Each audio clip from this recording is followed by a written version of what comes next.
Imagine for a second that you pick up your mobile phone and nothing, no signal.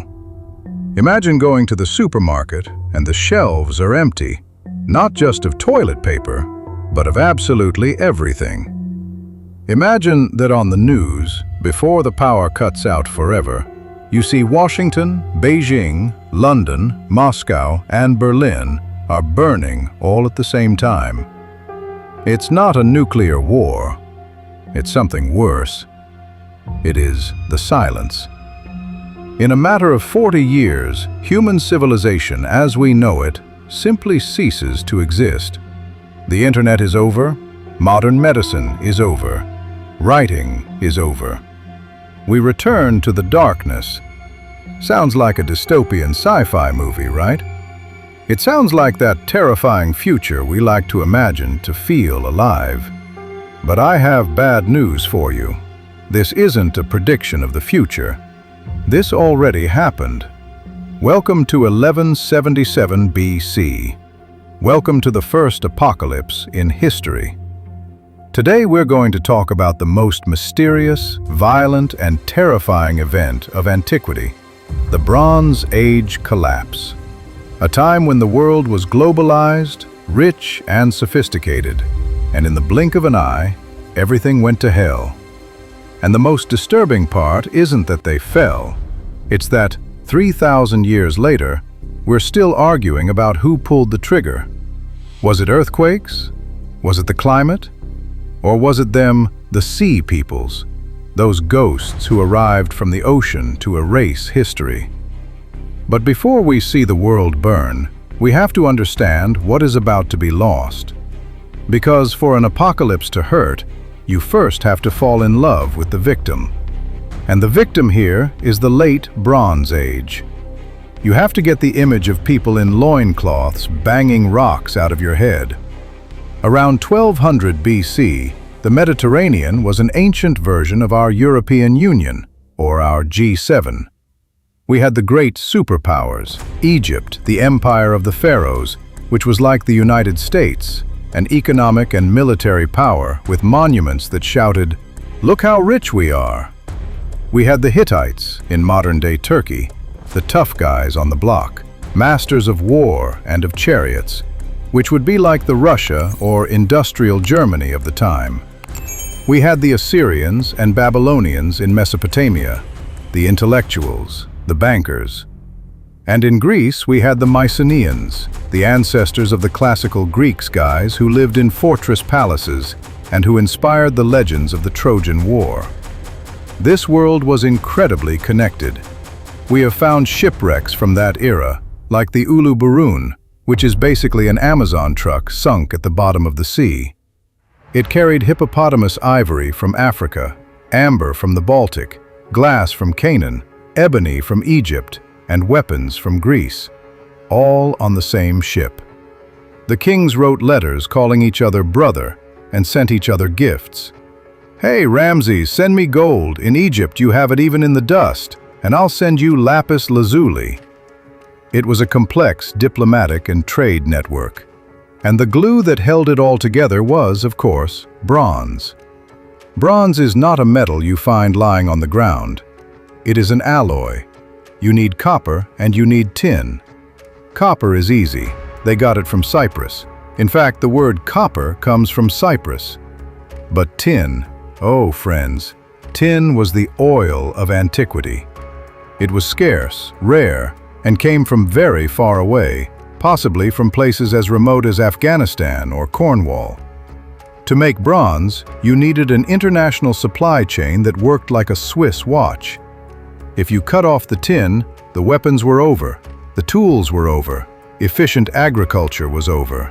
The world ended. And that is exactly what happened.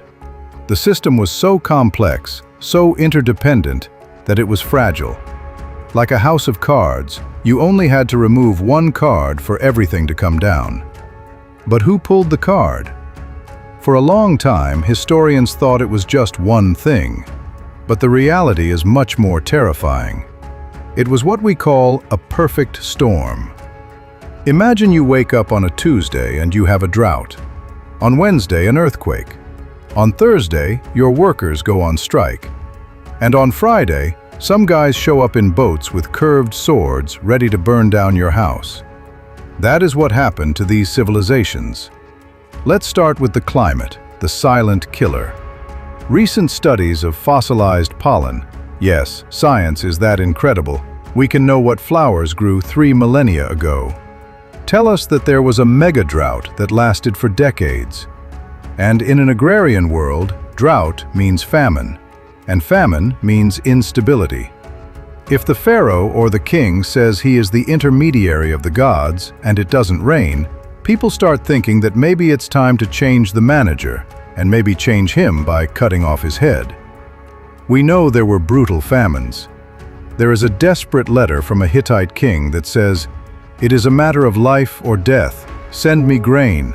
There is famine in my lands." The superpowers were dying of starvation. But nature wasn't finished with them.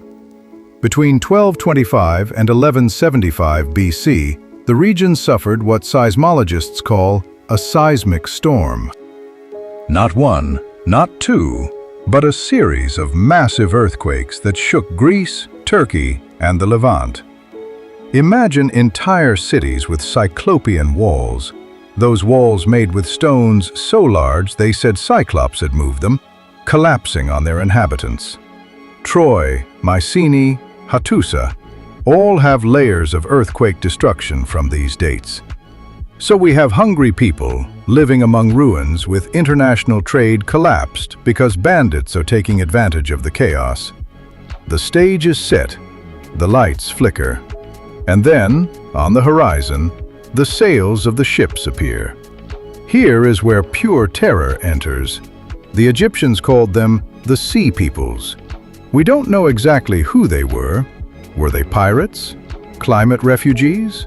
Renegade mercenaries? They were probably a mix of everything, a desperate human tide displaced by famine and war, moving like a plague of locusts. They didn't come just to loot and go home. They came with their women, their children, their oxen, and their carts. They came to stay, they came to survive at any cost, and they were unstoppable. Imagine you are the king of Ugarit. Ugarit was an incredible trading city on the coast of modern-day Syria. Think of it as the Dubai or Hong Kong of the Bronze Age. Rich, cosmopolitan, full of archives and goods. The king of Ugarit, Hammurapi, writes one of the last letters found in the ruins of his palace. He writes to the king of Cyprus, asking for help. "My father, behold, the enemy's ships have arrived. My cities have been burned, and they have done evil things in my country." But the worst part is what he says next. "All my troops and chariots are in the land of the Hittites, and all my ships are in the land of Lucca." The poor man had sent his army to help his allies and was now defenseless. The letter ends, and here comes the reality check. The letter was never sent. It was found in the scribe's kiln, baking to harden the clay. The enemies entered the city, killed the scribe, burned the palace, and the letter remained there, like a scream frozen in time, waiting 3,000 years for us to read it. Ugarit was wiped off the map and never inhabited again. This is the true face of collapse. It isn't epic battles with shining heroes. It is a scribe running down a hallway while smelling smoke. It is a father hiding his children in a basement while hearing a strange language and screams in the street. It is total chaos. The wave of destruction swept everything in its path. The powerful Hittite Empire, which had challenged Egypt for centuries, disappeared. Its capital, Hattusa, was sacked and burned. But archaeology tells us something curious. Public buildings and temples were emptied before being burned. What does this mean? That it probably wasn't just an external attack. It was an inside job. The people, fed up with hunger and kings who couldn't protect them, joined the invaders or simply rose up against their masters. It is anarchy. It's the series The Walking Dead, but without zombies, just with desperate humans who are much more dangerous. Greece fell into absolute darkness. The great Mycenaean palaces like Pylos and Mycenae were destroyed, and with them, something fundamental disappeared: writing. The Greeks forgot how to write. They used a system called linear B, a very complex administrative script, and when the palaces burned and the scribes died, no one was left to teach it to the next generation. Imagine that. Imagine that the catastrophe is so great that your grandchildren don't know what letters are. Greece entered a dark age that would last for centuries, where the great stories of Achilles and Odysseus only survived because bards sang them from memory around bonfires, remembering a golden age of heroes that no longer existed. The horde advanced south, unstoppable, devouring city after city, kingdom after kingdom. Cyprus fell. The cities of Canaan fell. And then they set their eyes on the big prize, the jewel in the crown, the last bastion of order in a world that was dissolving into chaos: Egypt. Egypt was ruled by Ramses III, a pharaoh who had no intention of letting his 3,000-year-old civilization turn to ashes. Ramses knew they were coming. The spies had informed him that a confederation of strange peoples, the Peliset, the Checker, the Shekelesh, the Denyen, and the Weshesh, names that sound like an ancient bureaucratic nightmare, had ravaged the entire north. No land could stand before their arms, wrote Ramses on the walls of his mortuary temple at Medinet Habu. Ramses III prepared the greatest defense in the history of Egypt. He knew he couldn't let them land. If they set foot on Egyptian soil en masse, with the desperation they brought, it would be the end. So he mobilized everything. He called up the reservists, fortified the mouth of the Nile, filled the banks with archers. Egypt became a fortress bristling with arrows. But the sea peoples didn't just come by land. They came by sea. An immense fleet of strange ships with duck-head-shaped prows and warriors with feathered or horned helmets was approaching the Nile Delta.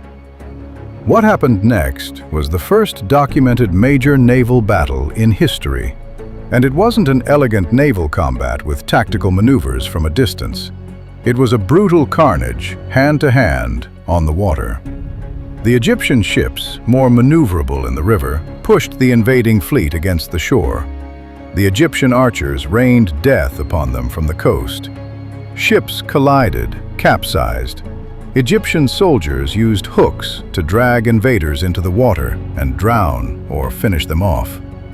Ramses describes the scene with macabre poetry. Those who reached my boundary, their seed is not. Their hearts and their souls are finished forever.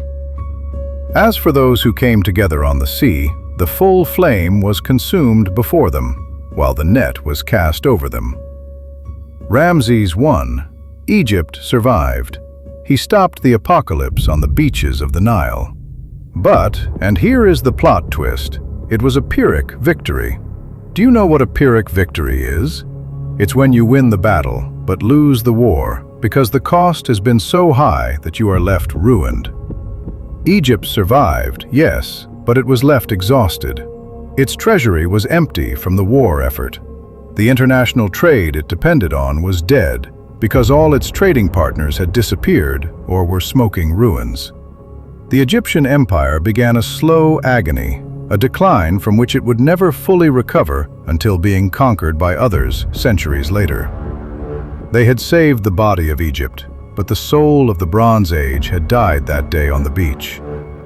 Furthermore, although Ramses defeated the armies, he could not stop the migration. Many of these sea peoples settled on the coast of Canaan. One of these groups, the Peliset, ended up giving the region its name, Palestine. And in the Bible, we know them as the Philistines. Yes, those Philistines. Goliath, the giant who fought David, was a descendant of these sea invaders, equipped with a technology that was beginning to emerge and that would change the game forever: iron. But let's not get ahead of ourselves, because iron is the future, and right now we are living the end of the world. I want you to stop and think about the magnitude of this. Imagine the map of the Eastern Mediterranean, full of lights, trade routes, diplomats traveling, ships loaded with oil and wine. And in the course of a single human life, let's say about 40 or 50 years, most of those lights go out. The great cities are mounds of rubble. People forget how to build stone palaces and go back to living in wooden huts. Art becomes crude. Ceramics, which were once fine and decorated with octopuses and flowers, become simple and utilitarian. It's as if today we went from having iPhones and skyscrapers to using analog walkie-talkies and living in adobe houses because no one knows how to make reinforced concrete. And that was exactly what happened.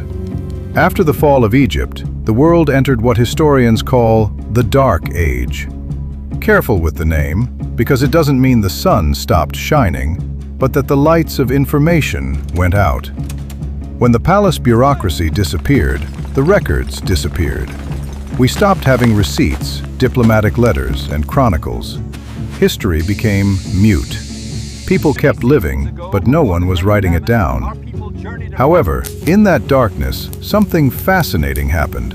The collapse of the globalized system was a tragedy for the elites, yes, but for the goat herd or the peasant who had spent generations paying abusive taxes, the collapse was a liberation. Without great kings, there are no great taxes. Society decentralized. It went back to basics. And in the midst of this reset, the technology that would change humanity forever emerged. Iron. Until that moment, iron was a precious metal, almost ceremonial. But the cutting of tin trade routes forced blacksmiths to improvise. We don't have tin to make bronze, but we have these reddish stones everywhere. Because that is the key. Iron is democratic. It is the fourth most common element on Earth. When they learned to carbonize it to harden it, the superpower monopoly ended. In the Bronze Age, kings controlled metal and weapons. In the Iron Age, any village, no matter how small, could arm itself. The world became more dangerous, but more egalitarian. From the ashes of this apocalypse, new forms of life emerged, more agile and resilient. On the coast of present-day Lebanon, the survivors of the Canaanite cities reinvented themselves as the Phoenicians. And since they were merchants and needed speed, they invented a simple phonetic writing system, the alphabet. That Phoenician alphabet is the grandfather of the letters you are reading right now. Further south, in the highlands, a group of tribes took advantage of the power vacuum left by the Egyptians to establish their own small kingdom, Israel. Without the collapse of 1177 BC, it is very likely that they would never have been able to consolidate among the imperial giants. Without that collapse, we would not have the Bible, nor ethical monotheism as we know it. And in Greece, after centuries of oblivion, villages began to unite in a new way, not under a divine king, but in communities of citizens, the polis. From the destruction of the old order was born politics, and eventually democracy. So, returning to the initial question, who were the Sea Peoples? In the end, it doesn't matter. They weren't the villains. They were the symptom. They were the match that fell in a forest that was already dry and ready to burn due to drought, earthquakes, and economic fragility. The true lesson of 1177 BC is about complexity.